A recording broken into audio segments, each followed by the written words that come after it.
اب چلتے ہیں دوسرے نقطے کی طرف۔ اللہ سے محبت کو آپ کو بیان کر دیا، اب ہے رسول اللہ صلی اللہ علیہ وآلہ وسلم سے محبت۔ اللہ سے محبت کیوں ضروری ہے؟ آپ کے سامنے آ گیا کہ اللہ تعالیٰ خالق ہے، مالک ہے، اور اس نے ہم پر اتنے سارے احسانات کیے، اس لیے اللہ کی محبت ضروری ہے۔ رسول اللہ صلی اللہ علیہ وآلہ وسلم سے محبت کیوں ضروری ہے؟ رسول اللہ صلی اللہ علیہ وآلہ وسلم سے محبت اسی طرح ضروری ہے جس طرح اللہ سے محبت ضروری ہے۔ جیسے اللہ سے محبت ایمان کا لازم جزو ہے، اسی طرح رسول اللہ صلی اللہ علیہ وآلہ وسلم سے محبت ایمان کا لازم جزو ہے۔ ایمان کا تقاضا ہے کہ انسان، ایک مسلمان، رسول اللہ صلی اللہ علیہ وآلہ وسلم سے محبت کرے۔ اللہ تعالیٰ رسول اللہ صلی اللہ علیہ وآلہ وسلم سے محبت کو قرآن مجید میں اس طرح بیان فرماتے ہیں، النبی اولی بالمؤمنین من انفسہم، کہ نبی صلی اللہ علیہ وآلہ وسلم مومنین کے لیے ان کی جانوں سے زیادہ عزیز ہے۔ کیسے ان کی جانوں سے زیادہ عزیز ہے، اور کس طرح سے ہم اس بات کا ادراک کر سکتے ہیں، پھر کس طرح سے اس بات کو اپنی زندگی میں امپلیمنٹ کر سکتے ہیں؟ تو جہاں پر آپ کو دو چیزوں میں سے ایک چیز کو اختیار کرنا پڑے تو وہاں پہ آپ نے رسول اللہ صلی اللہ علیہ وآلہ وسلم کی محبت کو اختیار کرنا ہے۔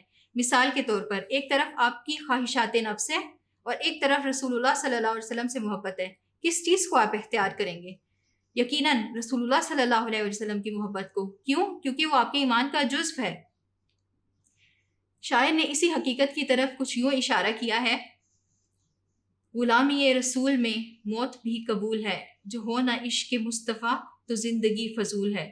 یقین کریں آپ کی زندگیاں فضول ہیں اگر آپ کی زندگیوں میں عشق رسول نہیں ہے۔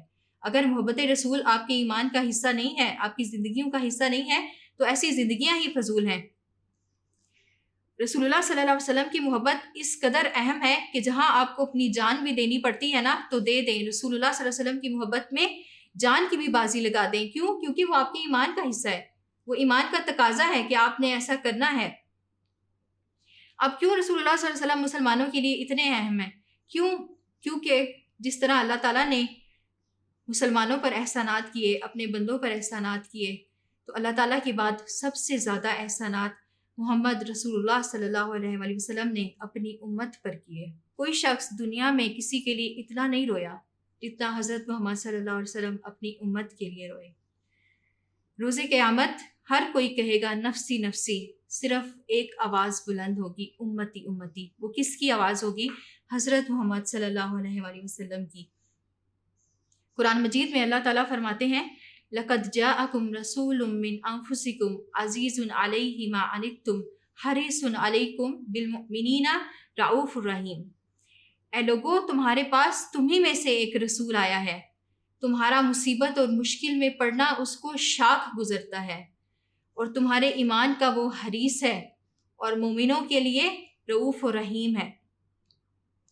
تو رسول اللہ صلی اللہ علیہ وسلم کے جب ہم پر اتنے سارے احسانات ہیں تو ان احسانات کا یہ تقاضا ہے کہ ہم حضرت محمد صلی اللہ علیہ وسلم سے محبت کریں اور پھر ان کی اطاعت کریں اور اس محبت میں کسی کو شریک نہ کریں۔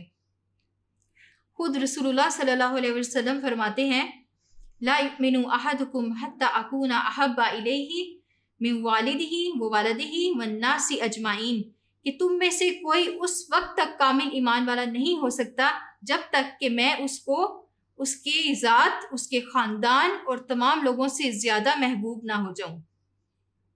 تو سب سے پہلا درجہ ہے اللہ کی محبت کا، دوسرا درجہ ہے رسول اللہ صلی اللہ علیہ وسلم کی محبت کا۔ ان دونوں کی محبت پر کسی اور کی محبت غالب نہیں آنی چاہیے، خواہ وہ آپ کے ماں باپ ہی کیوں نہ ہو، خواہ ان کے آپ پر کتنے احسانات ہی کیوں نہ ہو، کتنے ہی احسان ماں باپ نے آپ پر کیے ہوں، وہ ان احسانوں تک نہیں پہنچ سکتے جو رسول اللہ صلی اللہ علیہ وسلم نے آپ پر کیے ہیں۔ کتنی مصیبتوں کو جھیل کر یہ دین آپ تک پہنچایا ہے، اللہ کے پیغام کو آپ تک پہنچایا ہے۔ کبھی سیرت نبوی پڑھ کر دیکھیں، آپ کو پتہ چلے گا آپ کے نبی نے آپ کے لیے کتنی قربانیاں دی ہیں۔ ان کی محبت کا جذبہ آپ کے دل میں خود ہی براجمان ہوگا، ان کی محبت آپ کے دل میں خود ہی گھر کر لے گی۔ محبت وہ پودا ہے جس کو ایک بیج کی اور اس کے بعد پانی کی ضرورت ہوتی ہے، وہ دل کی کھیتی میں خود ہی ایک تناور درخت بن جاتا ہے۔ تو آئیے مل کر اس بیج کو بوتے ہیں۔ پھر رسول اللہ صلی اللہ علیہ وسلم فرماتے ہیں، لا یؤمن احدکم حتی یکون ہواہ